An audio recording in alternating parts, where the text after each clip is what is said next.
Well, GITEX is always a good opportunity to present and to act and to tackle what's usually the common problem, issues, and the obstacle of the business from the security perspective.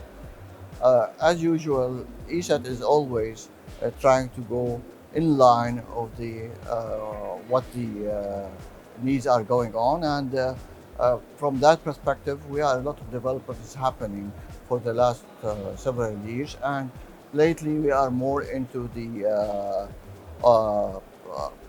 protection of all infrastructure from endpoint security, from cloud security, from Office 365 security, from zero trust, and at the same time to include whatever necessary tools and solutions like the artificial intelligence and machine learning that are integrated into our solution and uh, combined to solve the enterprise business uh, in the market.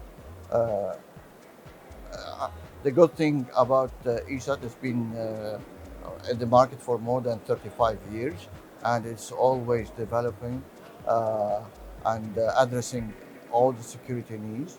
And by the continuing this innovation, we are now almost covering most of the endpoint security that looking at the management of the cloud security, and at the same time the compliance requirement to with their alliances, especially with the confidentiality and privacy rules are happening in Europe and in the region, like the GDPR. And so the classification and data, the addressing the privacy requirement, because this is a big impact on the business and it will be heavily penalized. So ESAT are looking after all these areas, and then these are they are presenting at our booth all the flavors that tackle all the pieces of this puzzle.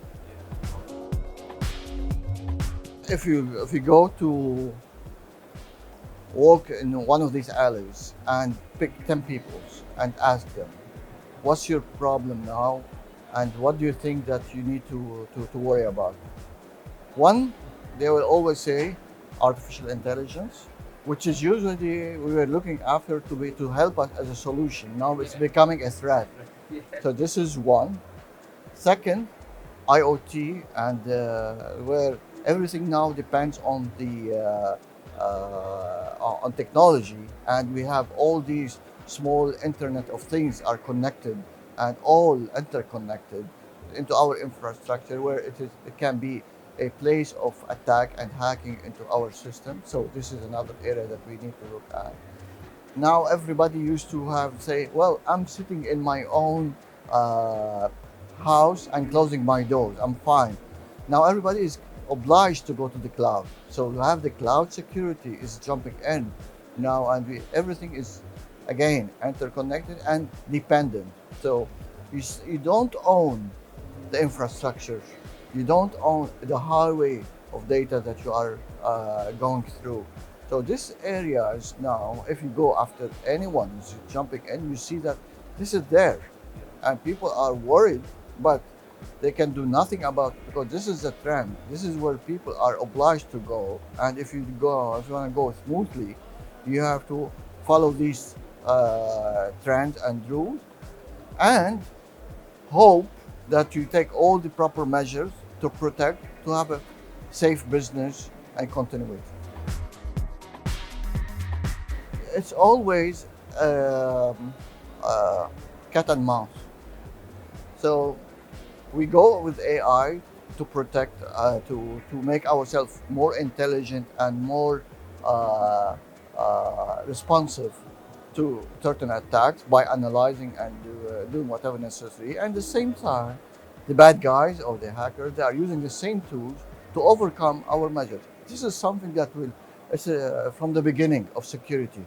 You get the antidote, automatically you have somebody to get somewhere else. But AI and machine learning is something that need to be addressed properly.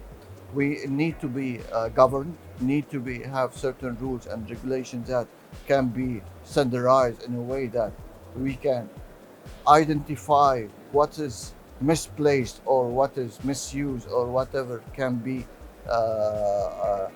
confronted as one body. So this is one thing that we need to look into from governance perspective. I'm not sure it is an easy task that can be done, but due to competition, everybody's trying to be the first. So until they feel the risk and the challenge that they may have, I don't think everybody will jump in and be as one body. We, we have the problem with the earth and the with the weather. So up till now we are not doing. So later on it is much faster scenarios and it's much riskier scenarios. I believe that things are going to happen very soon where everybody will understand. This is a very good thing that to adopt, but it has to be regulated. Uh, I'll take the opportunity to say being in GITEX is something that helped us and help the region to understand what are the options, what are the opportunities, what are we doing in the market and how things are growing in the market. We did a lot of investment for along the years in the Middle East, in the Gulf, and in Europe, and I can tell you we are in the security area. Automatically, security is always there. Always, there is nothing called 100% secure. So zero trust. We have to be there, and we are doing a lot of development, a lot of in our plan by investing in more people, working with more partners, looking after great customers and end users to secure their environment. And I see a big potential here.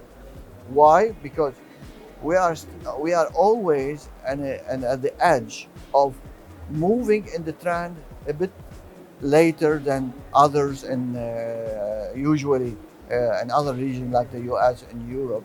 There are some exceptions like UAE but for example, I can see the opportunities in UAE. I can see the opportunity in Saudi Arabia. I can see the initiative 2030. I can see too many initiatives that requires everybody intervention and everybody support, and at the same time to be in front of the existing customers and partners to help them to move into these initiatives. And I see a huge development. I've seen something happen I've been in the region for more than 25 years now. I've seen in the last 5 years more than whatever done in 40 years. And believe me, by saying that, it means it's a land of opportunities. They used to say US is a land of opportunity. I say the region here, the Gulf region, is the land of opportunities. The only thing that we look for a very a smooth living, and that's it. Because business is there, people are happy, and everybody, and at the same time, we have the full support of our governments and the region for the existence.